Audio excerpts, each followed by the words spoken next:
السلام علیکم ورحمۃ اللہ وبرکاتہ۔ الحمدللہ رب العالمین والصلاة والسلام علی خاتم الانبیاء والمرسلین۔ آج ہماری گفتگو کا موضوع شان حضرت عثمان غنی رضی اللہ عنہ ہے۔ حضرت عثمان بن عفان رضی اللہ عنہ، جنہیں ذو النورین کہا جاتا ہے، اسلام کی تاریخ میں ایک عظیم اور جلیل القدر شخصیت ہیں۔ آپ رضی اللہ عنہ عشرہ مبشرہ میں شامل نبی مکرم صلی اللہ علیہ وآلہ وسلم کے داماد اور تیسرے خلیفہ راشد ہیں۔ ان کی زندگی ایثار، سخاوت، حیا اور دین اسلام کی خدمت سے عبارت ہے۔ قرآن و حدیث میں ان کے فضائل اور شان کے واضح دلائل ہیں۔ پاک میں سورہ توبہ آیت نمبر 88 میں رب تعالیٰ جل شانہ فرماتے ہیں، لیکن رسول صلی اللہ علیہ وآلہ وسلم اور وہ لوگ جو ان کے ساتھ ایمان لائے، انہوں نے اپنے مالوں اور جانوں سے جہاد کیا، یہی لوگ بھلائیاں پانے والے اور فلاح پانے والے ہیں۔ یہ آیت حضرت عثمان غنی رضی اللہ عنہ کی عظیم سخاوت پر صادق آتی ہے کہ انہوں نے بارہا اپنے مال سے دین کی مدد کی۔ حضرت عثمان غنی رضی اللہ عنہ کی سخاوت بے مثال تھی۔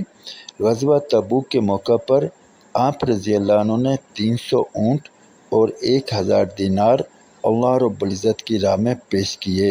رسول مکرم صلی اللہ علیہ وآلہ وسلم نے اس وقت فرمایا، ترمذی شریف حدیث نمبر 3701، جس کا ترجمہ ہے، آج کے بعد عثمان غنی رضی اللہ عنہ جو بھی کریں ان پر کوئی گناہ نہیں ہوگا۔ مدینہ شریف میں پانی کی قلت تھی۔ آپ رضی اللہ عنہ نے ایک کنواں جس کا نام بئر روما تھا خرید کر مسلمانوں کے لیے وقف کر دیا۔ حیا اور پاک دامنی میں حضرت عثمان غنی رضی اللہ عنہ اپنی مثال آپ تھے۔ حضرت عثمان رضی اللہ عنہ کو حیا اور عفت میں خاص مقام حاصل تھا۔ نبی مکرم صلی اللہ علیہ وآلہ وسلم کا ارشاد پاک مسلم شریف حدیث نمبر 2401 میں ہے، کیا میں اس شخص سے حیا نہ کروں جس سے فرشتے بھی حیا کرتے ہیں؟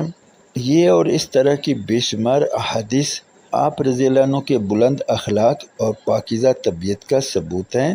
حضرت عثمان غنی رضی اللہ عنہ کو ذو النورین کا لقب اس لیے ملا کہ آپ رضی اللہ عنہ یکے بعد دیگرے نبی کریم صلی اللہ علیہ وآلہ وسلم کی 2 بیٹیوں کے شوہر بنے۔ یہ شرف کسی اور صحابی کو حاصل نہیں۔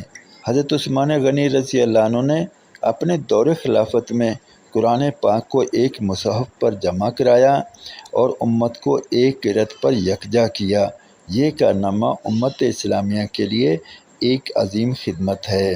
آپ رضی اللہ عنہ کے دور خلافت میں فتنہ اٹھا اور باغیوں نے حضرت عثمان غنی رضی اللہ عنہ کے گھر کا محاصرہ کر لیا۔ حضرت عثمان رضی اللہ عنہ نے صبر اور حلم کا مظاہرہ کیا اور جنگ کرنے کی اجازت نہ دی۔ آخر کار قرآن پاک کی تلاوت کرتے ہوئے شہید کر دیے گئے۔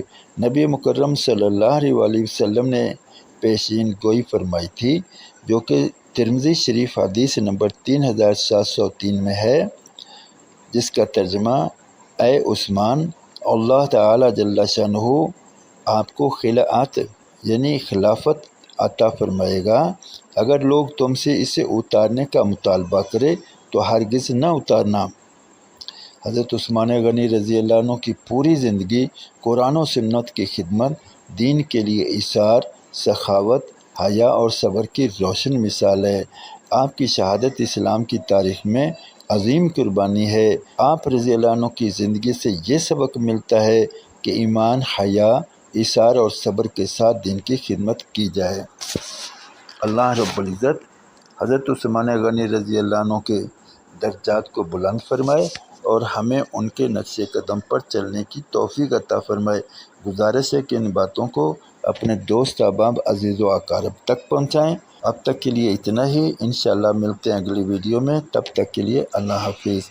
السلام علیکم ورحمۃ اللہ وبرکاتہ۔